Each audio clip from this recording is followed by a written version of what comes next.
Welcome to the second educational program of Excelsius Integrated Medical Practice. And today we have the honor to have our Chief Medical Officer, Dr. Jonathan Leibowitz, who's no stranger to the entire group.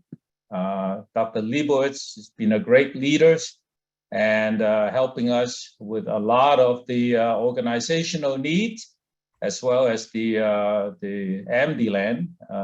He's continuously helping us make it a very useful tool for the doctor to practice medicine.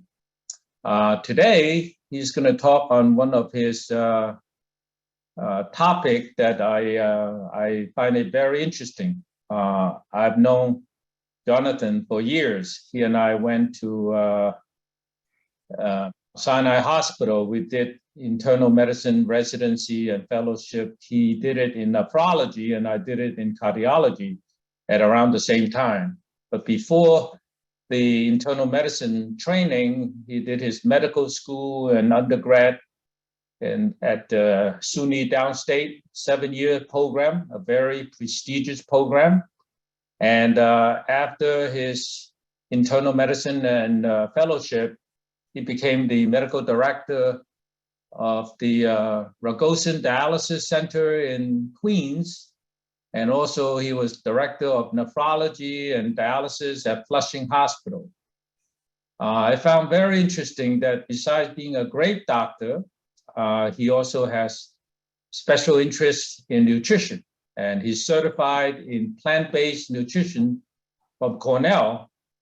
And more interesting to me, that he also certified in acupuncture, something that I believe in, and many patients get extreme relief of symptoms of all sorts from acupuncture. Well, today he's gonna talk about one area that absolutely new to me, and I find it fascinating, how plant-based approach can help us treat renal disease. Dr. Leibowitz, you have the floor. Okay, so we just have to share, right? Share screen.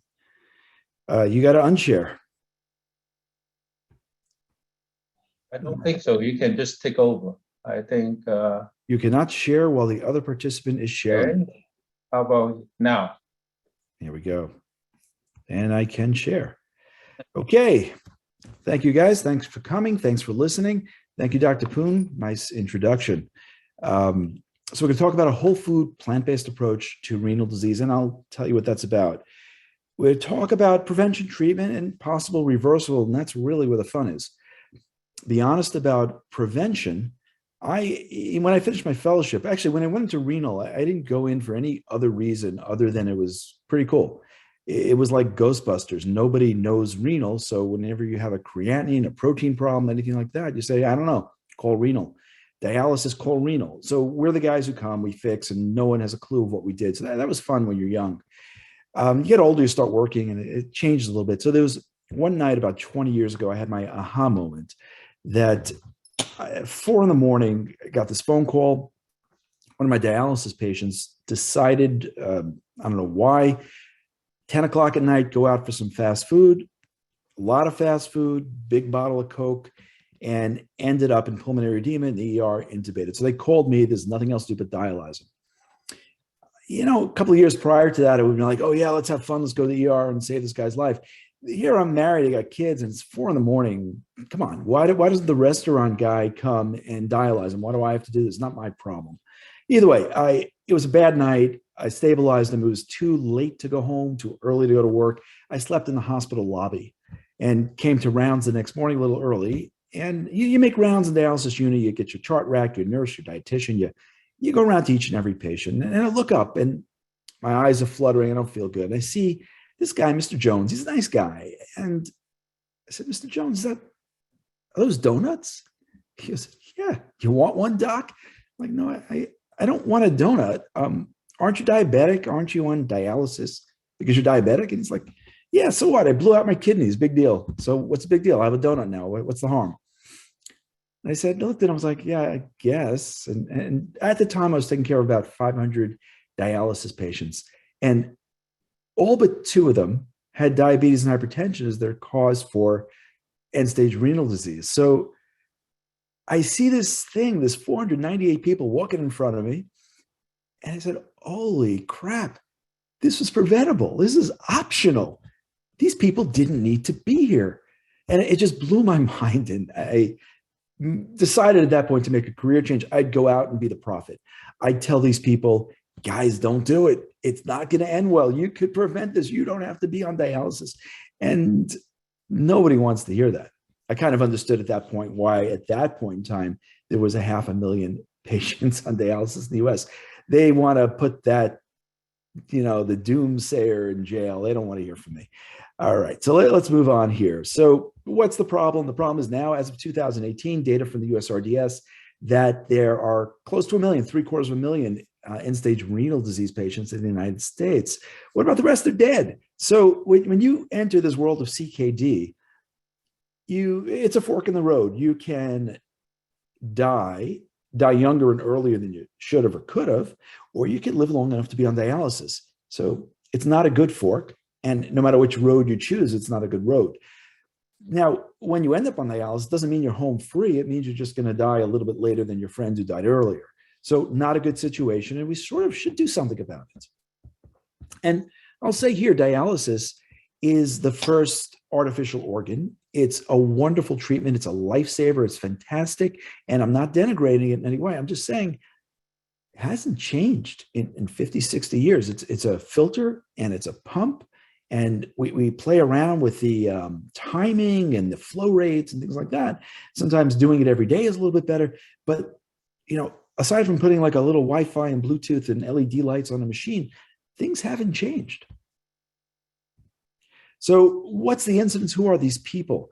Well, coming in first, we have the diabetics at 60,000 new starts every year, followed by hypertensives who represent 40,000. These are the primary cause of ESRD. Of course, there are other causes down here. The others I've found in my experience were diabetics who came to JFK with a note that said, dialyze me. And turned out they were just diabetic, and that's probably their story. Comorbidities, well, diabetes trumps them all. A lot of people have diabetes, whether it's the primary cause of renal failure or not. And then we have a whole slew of cardiovascular disease, followed in the end by a little smattering of cancer. Why so little cancer? The reason is that cancer is a parasite. It loves to dig for food and nutrients in healthy people. And digging for food and nutrients in dialysis patients, honestly, like digging for water in the Sahara. It's really not worth the time of cancer to do that. So it finds other people to play with. What about survival? I mean, dialysis has been around for many, many years. How's survival? Not good. Not good at all. And this is data, the blue is 2005 and 10 and 15. And I know it's not absolutely current, but this is what we can get from the USRDS at this point. And it hasn't really budged. It budged a little bit between 05 and 10. Reason for that is probably just a cleaning up of preventable disease and deaths, like catheter infections, bleeding, and things that could have been prevented were. But overall, the trajectory is the same here. So what's the problem? The problem is that anybody here has been to a renal clinic during your training, it's very boring. You don't do anything cool in renal clinic. You go with your attending, you see a patient, you say, hey, Mr. Smith, your creatinine is 1.5. Come back next month. You're doing great. Hey, Mr. Smith, that's 1.7. Come back next month. Hey, it's 3. Hey, it's 5. Come back next month. You're doing great. And we draw a line and we plot the GFR over time. And then we're really good. We get these rulers and pencils and we continue the plot and we say, you know what, Mr. Smith, we're over here. But in 6 months, you're going to need dialysis. So come on in. Let's meet the social worker. She's really cute. The dietitian, she's nice. And you're going to introduce you to a surgeon who's going to take an artery and a vein and connect it in your wrist and we'll make a fistula. And that's a lot of fun. That's great. We're going to do that. And we just need this 6 months for the fistula to mature. We put you on Medicare and you're good to go. And don't worry, you can work on it. You can live a normal life. Nah, it's not so easy.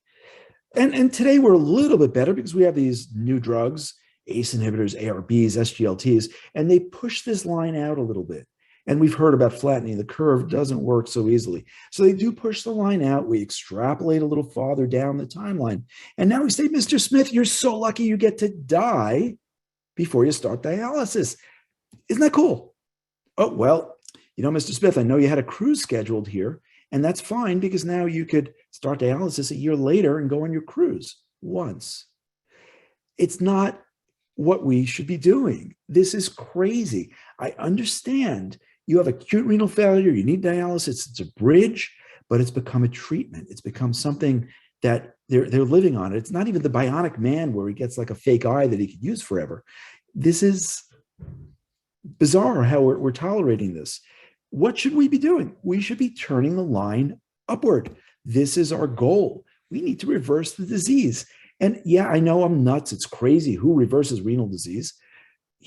We could prevent. We'll see. We could actually do a little reversal. We'll see. Treatment.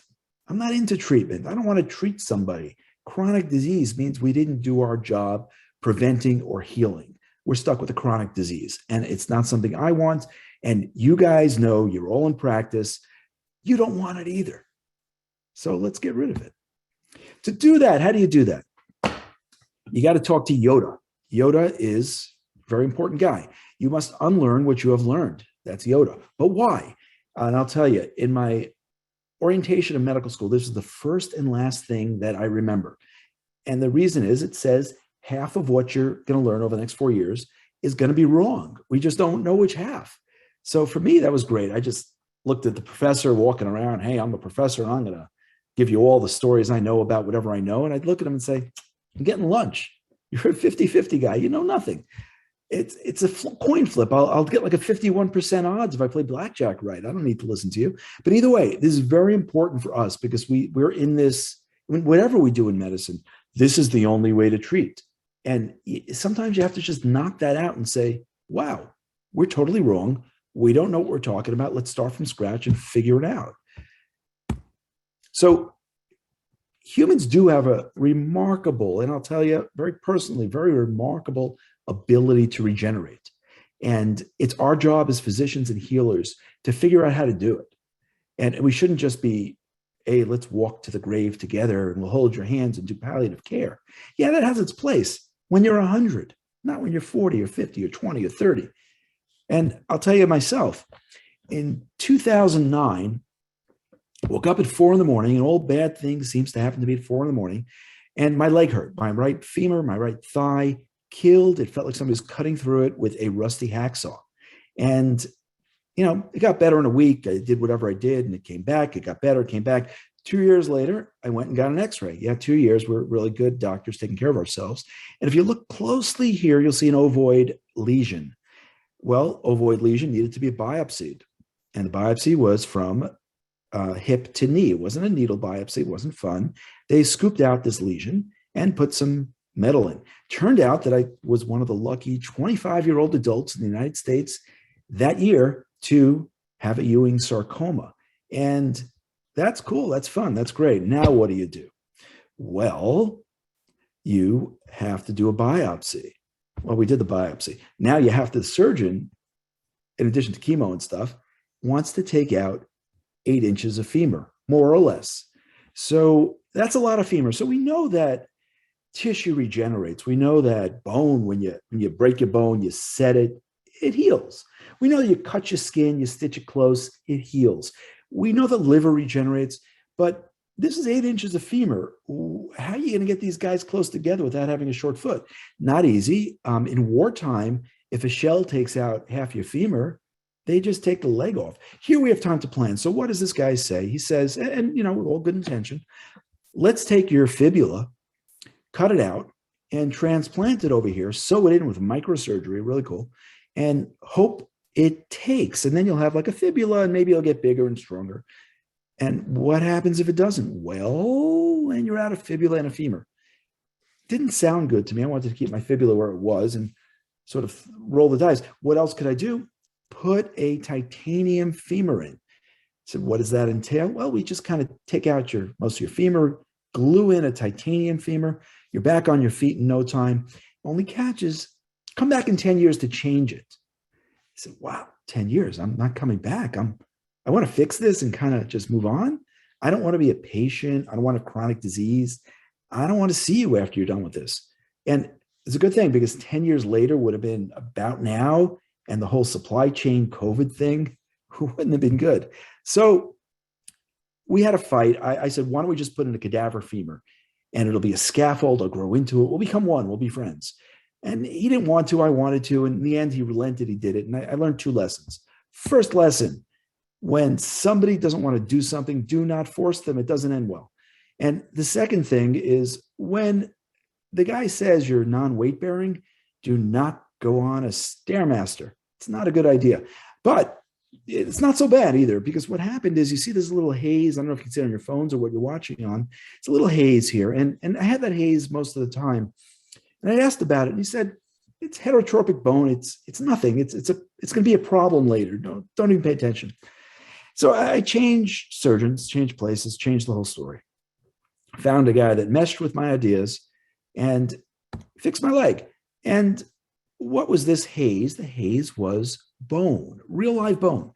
Bone that spanned my proximal and distal femur remnants and was actually at this point in time, which is a couple of years after this point, as thick as the fibula would have been. So this doesn't happen, all right? This is not one of 25 even. Nobody grows a new bone, but somebody did. So I'm stuck. I can't say it's not possible. No one can. And what happens about 10 years later? Well, this heterotropic bone overtook the femur just as I asked. So we can, and I can regenerate. And this is seriously cool stuff. And it's real. These are my x-rays. You could take off my pants and look at the scars. It's real. I'm not making this up. So how do we do this? And to be fair, I didn't do this with a whole food plant-based diet. There's a whole different discussion. But how do you make something regenerate? Well, the first thing you kind of need to do is remove let's take your hand. You hit it with a hammer. You hit it once, you put the bones together, your hands will heal. So you keep banging it. Nothing's going to heal. It's never going to heal. So if we have an insult to the body in a certain area, you're smoking, your coroners are never going to calm down. So the question is, what is the hammer in renal disease? And the second thing you need, if I go to a nursing home and have a 100-year-old woman who's malnourished and hit her hand with a hammer just once, it's never going to heal. So you need the protoplasm, you need the environment for that injury to heal. Remove the toxin, provide a good environment to heal. So what are we talking about in renal? Well, we're going to look at this study, and I'm used to doing journal clubs at Mount Sinai. And when you do a journal club, you have to wear a helmet, because if you bring up a study that somebody has something to say about, they will chop your head off. That's not what we're doing here. Every study I'm bringing up is more thought-provoking. You could argue it, do it later. We could talk about how the randomization was, do it later. So let's look at this. Red meat intake and the risk of ESRD. In 63,000 Chinese adults, this is not nothing, looking prospectively over 15 years, and people without renal failure. So what they saw was very simply a dose-dependent increase in risk of ESRD in these patients. And so much so that there was something like a 40% risk reduction with substitution. If you substituted their red meat with some other protein like tofu or something like that, the risk would go down about 40, 50%. So that's wild. That's our hammer. And it's not just red meat. We'll get into that.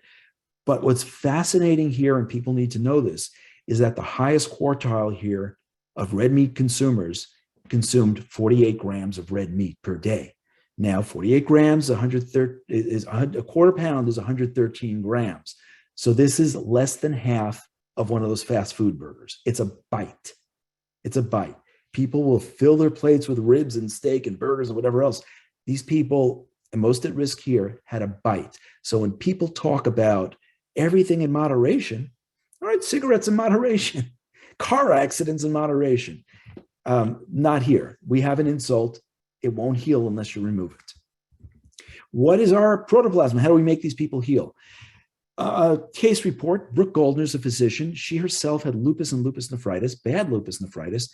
And her story is that she reversed it with a combination of whole food, plant-based diet and combination of omega-3s from flaxseed and greens, whatever she did, she has a protocol. But the bottom line is lupus nephritis is not commonly reversible. It just doesn't happen. It progresses to ESRD if untreated. And she is not a nephrologist, but she somehow managed to do this on 2 patients and report it. She used her protocol, and the first woman,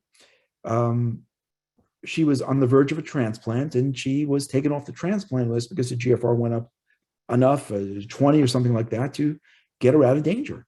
Well, that's cool. It took me 10 years, remember, to grow that bone. So where are we going with these patients? We're not there yet. The second patient had an interesting phenomenon, and I've seen that with my patients as well. When he was adherent to the diet, his GFR went up. When he was non-adherent, his GFR goes down. So here we have maybe there's something to the whole food plant-based diet as being the protoplasm, being the environment that we need to heal. So what is this thing we're talking about? Very quickly, one slide, summarize it, because that's all it needs, really. It's all foods are the whole food. You're taking whole grains, whole legumes, fruits, veggies, flowers, leaves, seeds, and this is your diet. Cook them, make them, eat them raw, however you want to do it. This is your food choices, and trust me, there's a lot of them. There's zero processed foods. So there's none of those veggie burgers or anything like that. No fake meats. There's no juices or smoothies. A lot of people get confused there. There's zero animal products. There's no lean meats. There's no egg whites, none of that. That's actually out of style, even with Dean Ornish. There's no fats of any sorts. And why not? Why not olive oil? Why not fish oil? Fish is an animal, and lard and butter are animal-based. But what about olive oil? Well, it takes 40 olives to make a tablespoon of olive oil, highly processed. Olive oil is better than butter, but it's not really necessarily good for you. So why? It's calories, empty calories. And it's not challenging. I do this with my family. My kids do it. It's not challenging, I can tell you. The challenge becomes convincing the patient simply that it's not challenging. The ones that do it are like, yeah, it's nothing. I'm not hungry. I'm fine. There's plenty to eat. There's no issue. We have to get them over that hurdle. Now, I have this thing, disease by diet, the nasty 8. I made it up. And there's more than 8. I chose 8 because this is what we commonly know. Diabetes, hyperlipidemia, acidosis, hyperfiltration, proteinuria, inflammation. Everybody loves inflammation, whatever that means. All of these contribute to a decline in GFR. So in medicine, and this is the thing, we talk whole food. The reason we talk whole food is you can't take a chemical out of a food and say that's the end all be all. We tried that with beta carotene 30 years ago. We gave it to patients. We saw that people with higher beta carotene levels have less cancer. So we gave them beta carotene, and it turns out they got more cancer. It doesn't work like that. You need the environment, you need the whole food. You need the oil and the olive oil encased in the fiber of the olive. And it applies here too, that we all have patients who ended up on dialysis while taking their Crestor or Lipitor. Fixing the hyperlipidemia didn't prevent it. We all have patients with A1C of 6 by the time they started dialysis. Acidosis, they're on bicarb, we control it. The blood pressure is great. And this all happened despite knocking out some of these, because you got to knock them out, all of them. And the 50, the 100 other things we don't even know about yet have to be knocked out in order to have an impact. How do you do it? I'm going to show you by switching up the diet, we'll regenerate. We'll improve the diabetes or eliminate it. Hyperlipidemia, I've had patients, the cholesterol goes down 50, 60, 80 points without meds in a matter of weeks.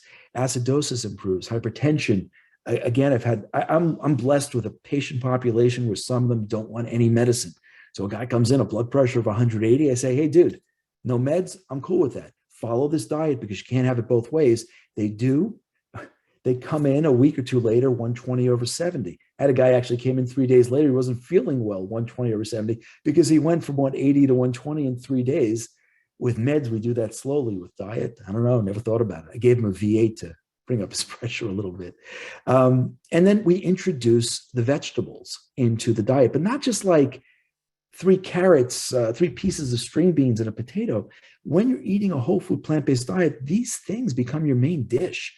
So you're actually, when they say you can get your nutrients from diet, you don't need vitamins, for the average American, that's not true. You really can't get your nutrients from diet. But when your diet is these things, you actually can. So let's start with Nick. Nick is a patient of mine, very nice guy. He donated a kidney. He's such a nice guy in 2013. And His creatinine, I checked back and went through Healthix. His creatinine is 1.1, except for one in the very beginning. It must have been immediately post-op, where it was 1.2. So from 2013 to 2022, 9 years, his creatinine is 1.1. His blood pressure with me was always a little bit high. It's not unexpected from a kidney donor. You lose a kidney, blood pressure may go up a little bit. Creatinine may go up a little bit also, because remember, you cut off your kidney.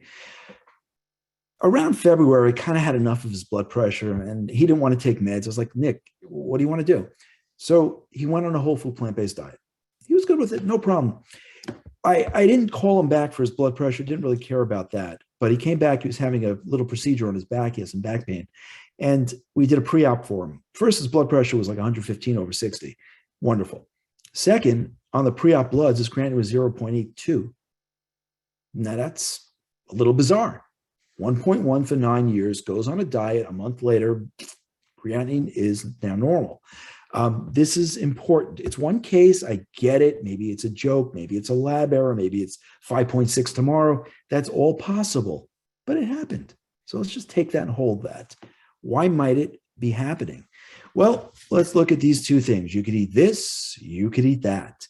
And what do you get from each? Let's look at this and start to understand where we're going. So first, with the vegetable world, we're all worried, where am I getting my protein from? If I'm eating broccoli, where's the protein coming from? And there's a thing to remember, it's called protein calorie malnutrition. There's no such thing as protein malnutrition. Assuming you get your calories from enough calories, and it's not coming from like D5W, assuming you're getting enough calories, you're going to get enough protein. And not just enough protein, but all the essential amino acids will be from the plant world if you choose to get all your calories from the plant world. To the degree that when you look at protein per calorie, there's 8 grams of protein per 100 calories of broccoli. And that's about the same as you get eating a cow, 6 to 9, about 8 figure, depending on the cut. And that means if you eat 2,000 calories of broccoli, which is arguably not easy, you would get 160 grams of protein, which is 4 to 6 times your needs. So you're getting it. What about iron? Iron, you're getting iron from your vegetables. Believe it or not, it's not as bioavailable, but it's biodesirable. So in other words, it's a little locked up. If your body wants it, it'll take it. In animals, it's heme iron, and that's a little more bioavailable, but it's also a little more oxidative, so it'll cause you problems. And what you have now is, what do you get in the cow? Even organic, even grass-fed, even all natural, you're going to get saturated fat and cholesterol. That's not good for the kidneys, not good for the heart, not good for anybody. You're going to get pesticides, even in organic, hormones too. And most of all, you're always getting feces. That's how you get your B12. You're always getting feces. So some people like that. I personally don't. But what happens with the vegetable world? You're getting fiber. Fiber is always good. You're getting phytonutrients and these magical things that we don't even know all their names. They do good stuff. Antioxidants, same story. We do know for a fact that you cannot take the phytonutrients and antioxidants in a pill and expect any results. It just doesn't happen. But in the vegetable, in the whole food, in its natural environment, it works. It does stuff. So let's look at some data, vegetarian, vegan data. And little word, these diets I'm showing you are not whole food plant-based. We're extrapolating, but we're using the injury and we're using the, to the degree that people decrease or increase the meat, things happen. So we're extrapolating, and I want to be clear about that. I'm not showing you these and pretending it's whole food plant-based, but go with it. So Adventists, Seventh-day Adventists, they're in a blue zone, they're in California, and they're relatively healthy people. They're not all vegetarians. Some are, most are, some aren't. And here's a cross-sectional analysis. Just today, on Wednesday, let's call 60,000 Seventh-day Adventists. And what are you? Do you identify as an omnivore? Do you identify as a vegan, a lacto-ovo? What are you? What is your BMI? And fascinatingly, the ones who eat meat have the highest BMI. True, much lower than my practice's average omnivore BMI. I'm probably 35. But as the meat intake decreases, the BMI declines till you get to normal. And that's a very important thing because we're on the prevention thing now. Does this translate to disease? Oh, yeah, absolutely. So if you take the omnivore of a relative risk of 1, You go down, down, down as you eliminate animal products from your diet, and you get to the vegan who has half the risk of type 2 diabetes than the omnivore. Now, you're going to ask, maybe, maybe not, is if this is so good, why are they 50%? Why aren't they zero? And the answer is that you could be, I'm a vegan. Yeah, absolutely a vegan. But I have beer and chips in the morning with soda in the afternoon. And, you kind of get where I'm going there. So vegan does not mean healthy. What about hypertension? Third of the risk.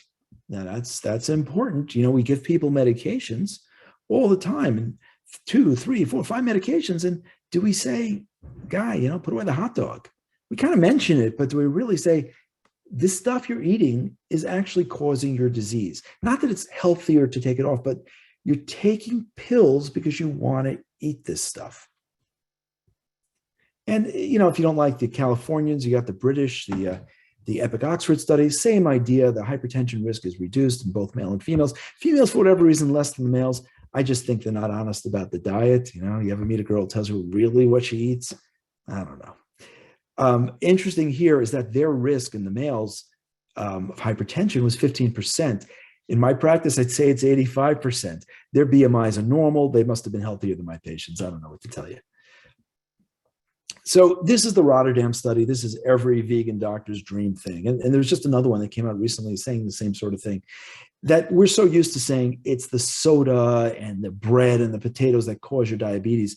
It's really not. It's the animal products. And here you have a longitudinal study and 7,000 patients who did not have diabetes.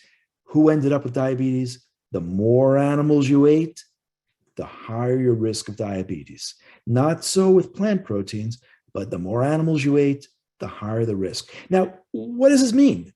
Well, it means, I'll give you one of the theories is it could be inflammation. Another theory, which is interesting too, and they've seen this in the microscope, is that there's something called intramyocellular lipid, that the muscle cells, which normally store the glucose, even the liver cells, are filled with lipid from the standard American diet, from the Western diet. And, in a simple sense, there's a glucose load, and the insulin knocks on the door and says, open up, I got a delivery. And the guy's like, I got no room. I'm filled with all this fat. I got no room for your glucose. And the glucose goes up, and that we call insulin resistance, type 2 diabetes, whatever you want. And so would removing the fat from the diet and removing the animals from the diet, knowing what we know here, would that reverse the process? And the answer is yeah, absolutely. I've done it. There are many people on the whole food, plant-based world who have done this. And this is my go-to with diabetics at this point. I'm not going to give them a med. I'm not going to even start them in metformin usually. I'll say, dude, do this. Get rid of your disease. And if they do it, it works. Not everybody does it. That's the real issue. So I got plenty of people on Farxiga and Jardiance, whatever else. But so let's look at Anthony. Anthony came to me in December. It was the end of a day, a long day in December, a lot of COVID and everything else. And he's a pretty overweight guy. He's peeing a lot. And, I didn't have patience. I was a little short. I said, listen, here's your story. You're diabetic, your cholesterol is very high, and your liver is screwed up, and you're going to die young. Now, if you don't want to die young, then you could fix this, and I'll tell you what to do. Or if you think you can't do what I tell you, I'll give you meds, and we'll just call it a day. You come back, we'll check your blood. And he goes, no, I don't want meds. What do I do? And he did it. He put him on the whole food plant-based thing. I wanted him back in 2 weeks just because I got his labs, and I was like, oh, geez, your A1C is 9. Let's make sure you're really doing this. He came back in 2 months. His cholesterol dropped about 80 points. His ALT, fatty liver, went from 186 to 26. His A1C went from 9 to 6.6. This stuff works. It's wild. And I expect his next A1C to be in the 5s. He's coming back soon. So this is what we do now for our diabetics and hypertensives. And Anthony, if he continues, will not end up on dialysis. If he didn't continue, he would have for sure ended up on dialysis. Scored 1. So this is just another one, 3 cohorts totaling 200,000 patients. Here it wasn't animal versus plant, but it's a healthy plant versus an unhealthy plant. So like kale, arugula, and grapes versus soda and chips. And the kale arugula was inversely associated. In other words, the more kale you ate, the less diabetes you had, the more soda you drank and the more chips you ate, the more diabetes you had. So you could be a very unhealthy vegan. And we see vegans being sick. It's not unusual. And let's get more kidney centric now. We'll go back to kidneys. So this is the nurses study, bunch of old white women, but they looked at them over a long period of time, something like 10 years, and found that the highest to lowest quartile of Western diet had an odds ratio of 1.77. So it's like a 70, the more Western diet, the more fat, meat, grease, chips, whatever, you're going to have a 77% higher chance of a rapid GFR decline. Yeah, it's hard to argue. And what about proteinuria development? Well, that's over double. So we love the food. We love the onion rings and the chicken nuggets and all that stuff and pizza, and at your own detriment. It makes us wealthy as doctors, makes us frustrated as doctors. It's crazy. It doesn't have to be, and that still boggles my mind. Dietary acid load. This is a cause-effect thing. So here we find out that it's the cause. They looked at, and there's a bunch of studies showing the same thing. If you look at PubMed, you have 15,000 patients in this particular one, and they had no CKD at baseline, and they measured the net acid excretion. In other words, how much acid they're peeing out, which is a surrogate really for metabolism plus how much acid they're eating. And what they found was the higher the net acid excretion, the higher the chance of developing CKD. And what was disturbing here was there was an association between an increase in net acid excretion and CKD and socioeconomic status. Why? Because when you're on a lower socioeconomic status, you have poverty, food insecurity, and you go for what's fast and cheap, and usually that's a burger. And here we go. This is called the ALCA score. It's a funny thing because you get a lot of people telling, people with renal failure, what do you eat? Well, I love fish. Fish is very healthy. Fish, fish, fish. Fish is the most acidotic food on this score here, followed by the other white meat, followed by the other white meat, and followed by cheese that people associate with milk that people think is basic. What it is that the animal protein presents a net acid load. And this net acid load contributes to renal failure. On the other end of the slide here, you have fruits, veggies, beans, and some pasta that actually provide a load of basic load, an alkaline load. And what can we do with this? Can we use this to treat people? Yeah, sure. And we did. We took people, not me, but we, them, we're all one family, with stage 4 CKD. And usually these people, stage 4, they're acidotic. You give them sodium bicarb, gives them a sodium load. They may get a little edematous, then blood pressure may go up. But here they said, let's use fruits and vegetables, dose them like sodium bicarb. And what happened after a year? Same. It worked. They were able to correct the acidosis with fruits and vegetables. So bicarb gives you sodium and bicarb. Fruits and vegetables gives you base plus all those phytonutrients, antioxidants. And what do you see here? This is the most important part of the slide. There was no hyperkalemia. With renal patients, everybody fears the banana. Oh my God, he looked at a banana, his potassium's going to go up. No, doesn't happen. When you eat a whole food, doesn't happen. When you have a glass of orange juice, might happen because it's a juice, it's an extract, the potassium's free floating. In the banana and in the orange, it's encased, it's regulated by its friends within the whole food. Phosphate, hyperphosphatemia is another cause effect. As soon as you go into a little bit of renal failure, phosphorus goes up, but then it's quickly buffered and bound by calcium. It precipitates in your coronaries, in your kidneys, in your brain, in your heart, and everywhere. And it's not a good thing, but you don't notice it because it's constantly being pulled out by the calcium in the circulation. And for a dialysis patient, it's actually the worst thing for a dialysis doctor, actually, because everybody's got high phosphorus. And here's another example of half is wrong. What they used to do 30 years ago, 40, 50 years ago was give them aluminum hydroxide, which was a great binder, but it ended up in their brains, giving them Alzheimer's, those aluminum plaques. And what happens next? We give calcium carbonate, which precipitates all over the body. Calcium acetate precipitates a little less. And then they use these gel pills that they had to take mounds of pills a day, and it didn't even work. Now they're using iron salts and lanthanum. And look at that. You could actually have a plant-based diet. The phosphorus is bound within the whole food, and boom, it's not a problem, or not as much as a problem. These are fun slides. I love these slides here. that this is a Japanese study. It's a contest of tuna versus tofu. And this is not just canned tuna. This is Japanese tono, the real deal. And it's probably good quality tofu too. So what you see here, within an hour, you have hyperfiltration in response to tuna fish. So back to that acidosis slide, the ALCA score, tuna is not only causing an acidosis, it's not only giving the acid load, it's also causing hyperfiltration and probably a bunch of other stuff we don't even know about. This slide, Barsotti used what he called a standard diet or low sodium diet, standard protein diet in a bunch of nephrotics, and he supplemented and switched back and forth between a supplemented vegan diet and the low sodium diet.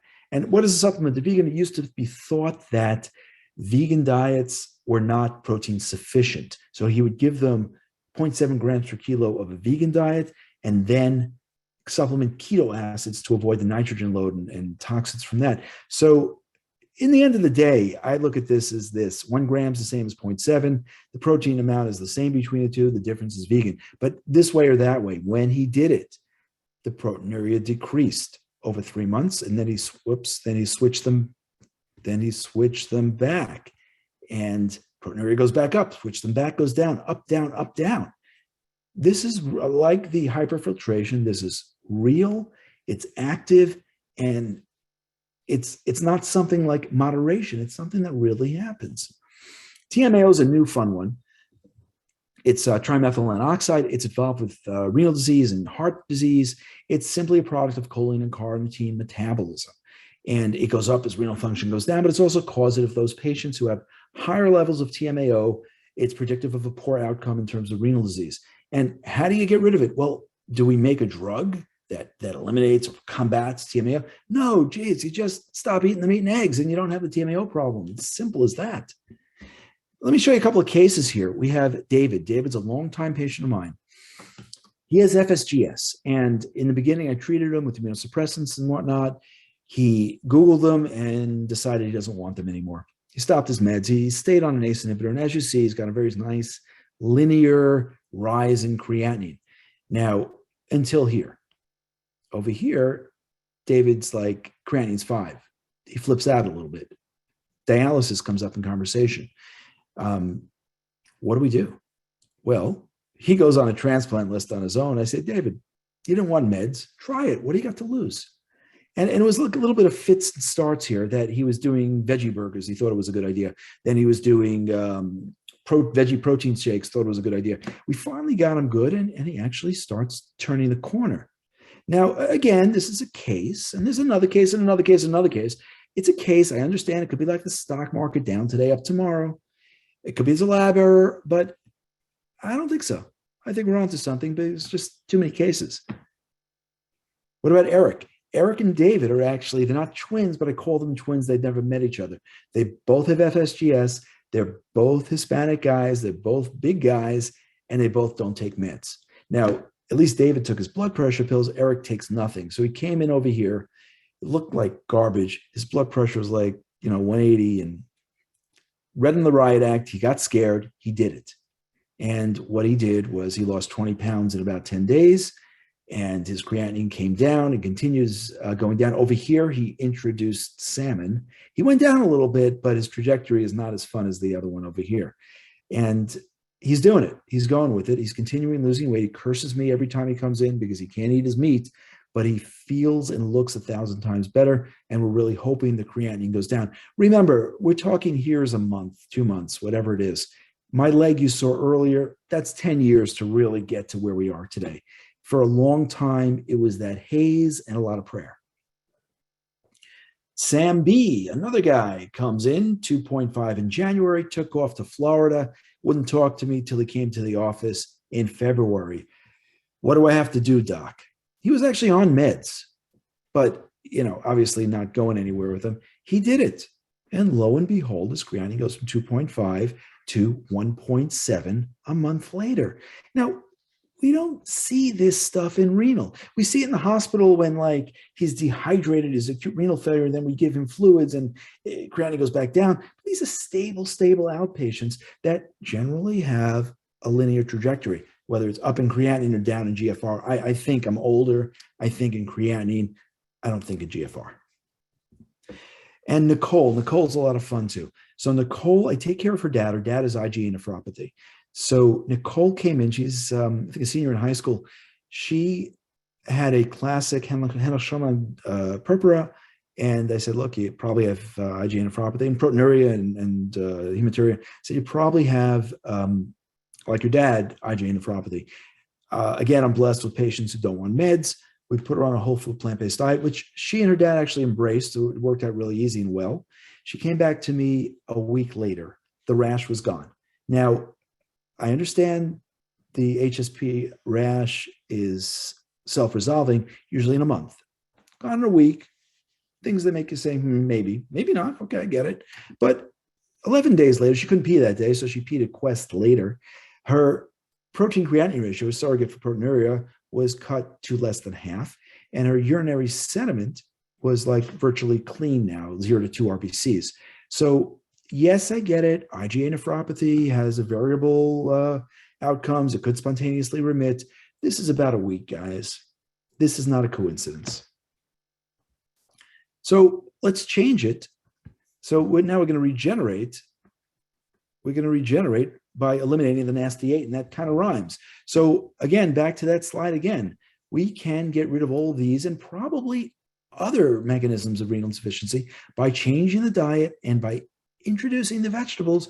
You can lead to an increase in GFR. Remember, you have to stop the injury, which is stopping these things, but you also have to have the environment from these vegetables to encourage healing.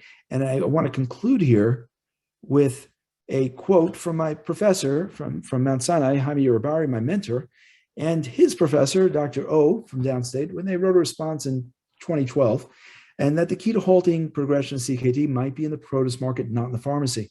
Now, I want to caveat this, that we argue about this, me and Dr. Uribari. He doesn't believe in the entire whole food. You can have a little bit of meat. And I say, no, you really can't. So he's talking about the key to halting. I'm talking about the key to reversing. So that's it for today. And open up to questions if anybody has anything they want to ask. Thank you very much, Jonathan. It's a fascinating talk. Went over a half hour. It's so good. Jonathan, can you hear me? I hear you. Yeah. If this is so good, I mean, why don't we just use it from the beginning? Should we wait for the GFR to drop to go to this special diet? Absolutely not. No, I like I said, all of my hypertensives and diabetics, in fact, I have a shortcut now in MD Land, advised whole food plant-based diet, because this is how I treat them. It's crazy. And weight loss too. It's like you're in a situation where you could eat your heart's desire and you'll lose weight. You'll float down to your ideal weight automatically, assuming you're not like. Yeah, so that I recommend it to pretty much all my patients, except for the skinny guy who comes in with perfect bloods and a perfect blood pressure. I'm like, all right, look, you're that genetic guy. Enjoy it. You know, I'm not that guy, and he's not that guy. But I'm not going to criticize you. Stay where you are. Eat what you're eating. It seems to be okay. But everybody else. Yeah, Jonathan. Sure. You hear me? I hear you. Who are you? Oh yes. Excellent talk. Thank you. Excellent talk. And I have a question about the plant-based diet. And are you addressing the gluten and the lectin, how they affected the health, that cause the inflammation? All right. So gluten, I mean, I'm giving you my opinion here. I've seen in my, I don't know how many years I've been practicing, it's something like 30 years. I've seen, and I'm an internist, I'm not a GI. I've seen 2 patients with celiac. Okay. One of them was a 95-year-old woman who loved bread and would eat bread and go to the hospital. I say, Tess, why'd you do that? She says, I just love bread. And the other one just doesn't touch it. Everybody else walks around, I'm gluten intolerant. And I'll tell you, it's not. It's the rest of the diet, maybe mixed with the gluten, that I can eat pizza. I love pizza. And I could probably eat 6 slices, 8 slices of pizza. And I'll feel like crap afterwards. I'll say I have a headache, I'm dizzy, I'm gluten intolerant. And I could have pizza now without cheese, a veggie slice, I have no problem whatsoever. And a lot of it is really what else they're doing or what combinations they're doing as opposed to that. As far as lactose intolerance, well, humans are supposed to be lactose intolerant, as are dogs and cats and most mammals, that we're not supposed to have milk after weaning.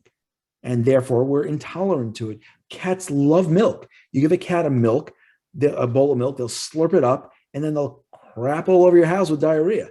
And a lot of humans will too. We've evolved with the mutation to be lactose tolerant, probably survival where there was no other protein source other than dairy, wherever that may be, because after there's dairy, there's meat, but it's more of a mutation. But on a whole food plant-based diet, there is no lactose because there is no milk.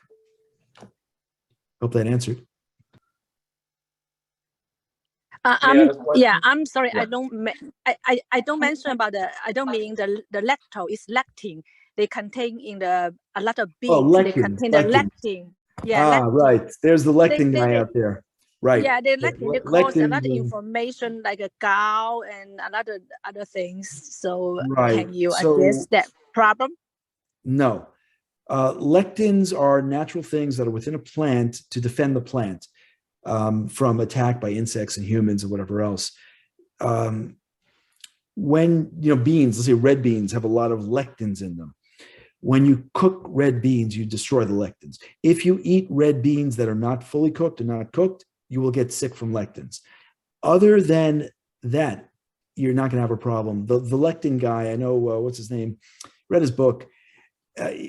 According to that, you can't have eggplants and tomatoes and whatever else, all the nightshades too. Many people eat these. Dr. Poon could tell you, beans, good for your heart, the more you eat. So all these things with lectins lead to good outcomes. So it's a wonderful book he wrote. I read it. It's a very convincing argument, but every single health book out there has a very convincing argument. What I see is what I believe, and people don't feel better than they do eating lectins, cooked lectins, destroyed lectins. So I don't see it as a problem. And that being said, people who do this diet with whatever you may see in these pictures, their CRPs go down, the ESRs go down. In Brooke Goldner's case, her ANA went away. My CRP was 0 for the record, and I eat a lot of beans. Okay, so I do not see that as a problem. Sorry about the lactose lectin thing, but what else we got? And I'm now sort of torn, based on your slide. I've been telling my patient to eat fish, but fish has very high acid. so maybe I have to tell them to just go to plant-based if you don't want to have any acid in your system. Well, I'm going to step over the border and give you a little cardiac thing with fish that, your colleagues Esselstyn and Ornish, they don't like fish. Fish has certain salmons can have as much saturated fat and cholesterol as beef. So we're all on to fish for omega-3s, but do we really have that benefit? In other words, fish may be better than red meat in a sense, but are we really benefiting from? And the populations that live long and eat fish are essentially like Okinawa, Japan, Icarus. And how much fish they eat? Not a lot. Or not a lot in the past. Now it's all American, but it would be a small piece of fish. So maybe eating that small piece of fish with a big bowl of rice, you're okay. But in America, when you tell somebody fish is healthy, they go out to Costco and buy a salmon bigger than me, and that's a meal. And that's good money because they come in with gout. So, a tiny bit, but you give them a finger, they take the hand. And that's the problem with all of this. You're a little bit better off just getting rid of all of it, in my opinion. Any other questions? We planned to have a 30-minute talk. I guess the topic is so fascinating that everybody's just fixated on the content of your excellent presentation, and I'm very excited and look forward to working with you, Jonathan. Maybe we can design some study to look at this in a systematic and large scale to evaluate the really benefit of plant-based diet, not only for the kidney, but for other cardiovascular condition. Absolutely. I think we should. I think we're building data and we have a bunch of patients. We're adding more every day. Absolutely. Can I just have one comment? Matthew, It seems like it how would are be you? a good idea. I'm doing well. How are you doing? Great Thank talk. God. Phenomenal talk. Thank you. You know, really exciting. Maybe I see potential synergy between EECP and a whole food plant-based diet for renal disease reversal. We were just talking about that. Maybe accelerate what we could do. Absolutely. Dr. Jung is love it. I ahead love of the time. Well, you read our mind. Thank you, Matt. Anytime, anytime. Great talk. Thank you. Thank you. So, well, thank you very much for all the people who attended this talk. Over there, step Oh. size over there. Any questions? In 2 hours. 2 hours? Yeah. I close 9:30. 9:30, right? I close it down 9:30. Okay. Well, thank you very much for Yes. participating, and look forward to And then we have more your hours. participation next month. Thank you. Thank you. Take care, guys. Dinner.